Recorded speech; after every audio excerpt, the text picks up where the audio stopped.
Hi అండి, welcome back to my channel Padmaja's kitchen. ఈరోజు గులివిందల చేపల పులుసు ఎలా చేయాలో చూద్దాం రండి. ఇవి సముద్రపు చేపలండి, చాలా రుచిగా ఉంటాయి. వీటిని ఫ్రైగా కానీ పులుసుగా కానీ ఎలా చేసినా చాలా బాగుంటాయండి. ఇప్పుడు దీని ప్రాసెస్ ఎలాగో చూద్దామా.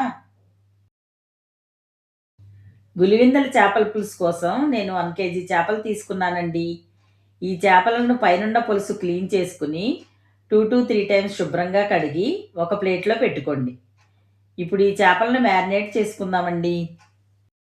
ఇప్పుడు ఒక ప్లేట్ తీసుకుని దానిలో 1 స్పూన్ సాల్ట్, 2 స్పూన్స్ కారం, 1/2 స్పూన్ పసుపు, ఒక గిన్నె ఆయిల్ వేసుకుని కొంచెం వాటర్ యాడ్ చేసుకుని ఇవన్నీ బాగా కలిసేటట్టు కలపండి. ఇప్పుడు ఒక్కొక్క చేపను తీసుకుని దానికి ఈ మిశ్రమాన్ని పూర్తిగా అంటేటట్టు పట్టించండి. ఇలా చేపలన్నింటినీ మ్యారినేట్ చేసుకున్న తర్వాత ప్లేటుపై మూత పెట్టి 1 అవర్ ఫ్రీజర్లో పెట్టుకోండి. ఇలా 1 అవర్ ఫ్రీజర్లో పెట్టుకున్న తర్వాత చేపల కూర చేసుకుంటే ఉప్పు కారం బాగా పట్టి కర్రీ చాలా రుచిగా ఉంటుందండి. ఇప్పుడు చేపల పులుసు కోసం ఒక 50 గ్రామ్స్ చింతపండు తీసుకుని శుభ్రంగా కడిగి దానిలో ఒక గ్లాస్ వాటర్ పోసుకుని నానబెట్టి పక్కన పెట్టండి. ఇప్పుడు స్టవ్ పై ఒక మూకుడి పెట్టుకుని దానిలో కర్రీకి సరిపడా 5 గిన్నెల ఆయిల్ వేసుకోండి. చేపల పులుసు నీసువాసన రాకుండా ఉండాలంటే నూనె కొంచెం ఎక్కువే పడుతుందండి. ఇలా వేసిన నూనె కాగిన తర్వాత దానిలో కొంచెం మెంతికూర వేసుకోండి, లేదంటే 10 గింజలు మెంతులు వేసుకుని దోరగా వేయించండి. ఇలా మెంతికూర వేయడం వల్ల కూరకు మంచి రుచి వస్తుందండి. తర్వాత దీనిలో కొంచెం ఉల్లిబొందు, కొంచెం కరివేపాకు, 4-5 పుదీనా ఆకులు వేసుకోండి.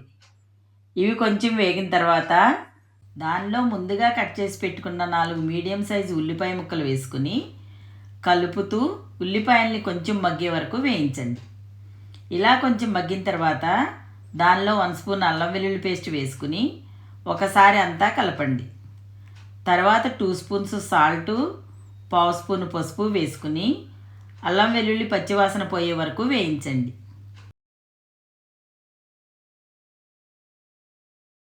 ఇలా వేగిన తర్వాత దానిలో 2 స్పూన్స్ కారం వేసి మరోసారి అంతా కలపండి. ఇప్పుడు దీనిలో 1 స్పూన్ ధనియాల పొడి, 1/2 స్పూన్ జీలకర్ర పొడి వేసుకొని అంతా కలుపుతూ నూనె పైకి తేలే వరకు వేయించండి.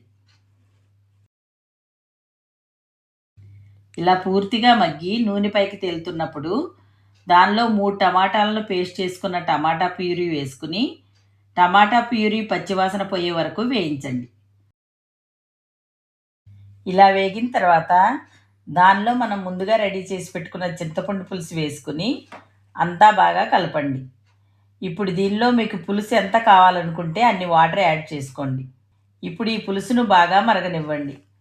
పులుసు బాగా మరిగిన తర్వాత టేస్ట్ చూసుకుని సాల్టు, కారం, పులుపు ఏదైనా తక్కువైతే ఇప్పుడే కలుపుకోండి.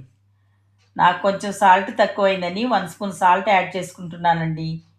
ఇప్పుడు 4-5 పచ్చిమిర్చిని కట్ చేసిన ముక్కలు వేసుకుని వాటితో పాటు ముందుగా మ్యారినేట్ చేసిన గులివిందల చేపలను ఒక్కొక్కటిగా ఈ పులుసులో వేసుకోండి. ఈ చేపలకు తలభాగంలో కొంచెం ముళ్ళు ఎక్కువగా ఉంటాయండి. అందుకని ముక్కలుగా కట్ చేయకుండా చేప మొత్తం వండుకుంటే తినడానికి ఈజీగా ఉంటుంది.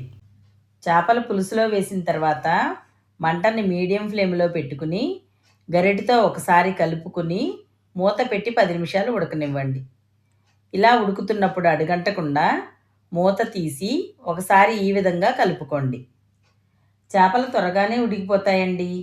ఇలా పూర్తిగా ఉడికి నూనె పైకి తేలుతున్నప్పుడు దానిలో 1 స్పూన్ గరం మసాలా వేసుకోండి. తర్వాత కొంచెం ఉల్లిబందు, గుప్పుడు కొత్తిమీర చల్లి అంతా ఒకసారి తిప్పుతూ కలుపుకొని పక్కకు దించి చల్లారనివ్వండి.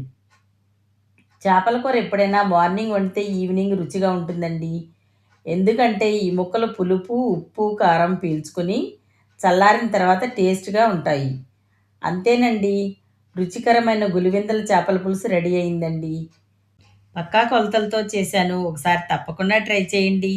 మీకు ఎలా వచ్చిందో కామెంట్ చేయండి. మా వీడియో మీకు నచ్చినట్లయితే లైక్ చేయండి, షేర్ చేయండి, సబ్స్క్రైబ్ చేయండి.